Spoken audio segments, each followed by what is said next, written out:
مساء الخير على حبايبي الحلوين، ازيكم عاملين ايه؟ يا رب كلكم كده تكونوا بخير. انا رشا ودي قناتي، قناه اكلاتي من مطبخي. النهارده هنعمل معاكم اكله جميله جدا جدا. في الاول كده هنصلي على النبي نقول عليه افضل الصلاه والسلام. هعمل معاكم كفته اقتصاديه بالخضار جميله، من ساعه ما عملتها وانا بعتمدها على طول. جميله جدا اقتصاديه وتتاكل بالعيش، مكرونه، رز، اي حاجه. بصوا شكلها عامل ازاي، حاجه كده في منتهى الجمال. شايفين عامله ازاي؟ دلوقتي هنخش على الوصفه على طول، بس اهم حاجه ما تنسوش باللايك والاشتراك ودوسوا على زر الجرس عشان يوصلكم مني كل جديد. يلا بينا ندخل على الوصفه على طول. معايا 300 جرام كده من اللحمه اهو، معايا خضار متصفي، قرن فلفل رومي احمر، بصلايه متوسطه، طماطمتين صغيرين او طماطميه كبيره، وبقدونس. واهم حاجه تصفيهم كويس جدا، والميه بتاعتهم احتفظوها يعني ما ترموهاش. هقول لكم هنعملوا بيها ايه اهو. هنحط الخضار بتاعنا كده كله على اللحمه المفرومه. معايا بطاطسايه مسلوقه نص سلقه وناشفه اهي، بصوا شايفين ناشفه. هنبشرها هرجع لكم تاني. بشرنا البطاطسايه اهو. عايزه اقول لكم ان الكفته دي اقتصاديه جدا، من ربع كيلو بتعمل كميه كبيره وبتكفي اسره كامله. جميله جدا جدا. بصوا اهي شايفين، نزلت البطاطس كلها. هنجيب بقى الملح بتاعنا، طبعا الملح ده حسب الرغبه. هنضيف الفلفل الاسمر بتاعنا، يعني تقريبا ايه ربع معلقه صغيره كده من الفلفل الاسمر. هنضيف معلقه كامله صغيره كده من البابريكا. هنحط ربع معلقه من السبع بهارات.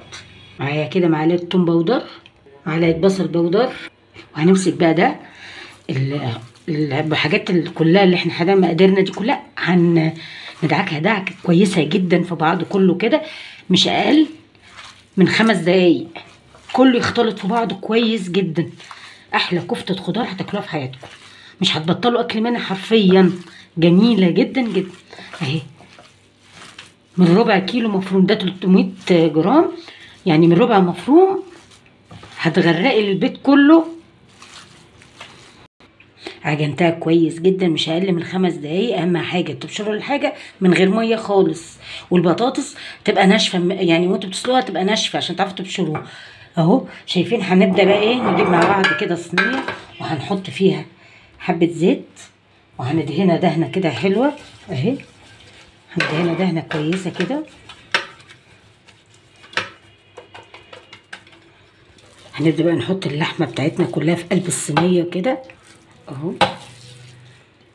عايزه اقول لكم ريحتها جميله جدا واقتصاديه وحلوه جدا، وبتتاكل مع اي حاجه. كفته بالخضار دي من الاكلات اللذيذه قوي اهي. هنبدا بقى نعمل ايه، وهنبدا بقى نبطط فيها كده. تبتدي بقى تبططي فيها كده زي انا ما ببططها كده اهو، بطريقه متساويه. وهنبدا بقى ايه، نقطعها مربعات صغيره زي البسبوسه كده. انا بحب اقطعها، ممكن تقطعيها مثلثات براحتك، بس انا بحب اقطعها مربعات صغيره عشان ايه، لو هتاكليها في سندوتشات اهي كده.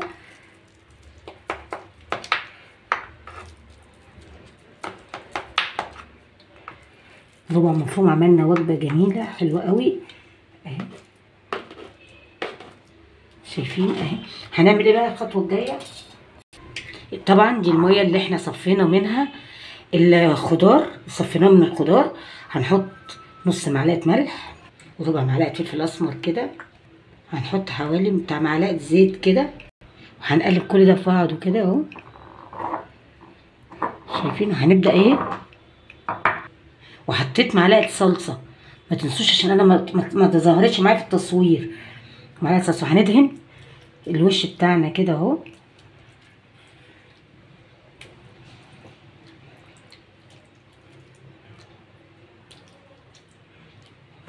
شايفين انا بعمل ايه؟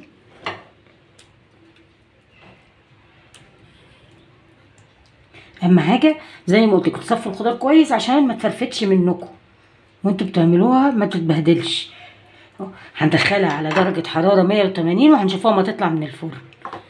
بصوا بقى جميله دي، طلعت من الفرن ما خدتش اقل من ربع ساعه، وجميله، وفتحت عليها الشوايه وجميله جدا جدا، وسهله واقتصاديه وحلوه، وتتاكل مع العيش، تتاكل مع مكرونه، تتاكل مع رز، مع اي حاجه، وجميله قوي. بربع مفروم عملنا وجبه جميله جدا. يا رب الحلقه النهارده تكون عجبتكم. اهم حاجه اللايك والكومنت الجميل زيكم والاشتراك عشان يوصلكم مني كل جديد. اشوفكم على خير.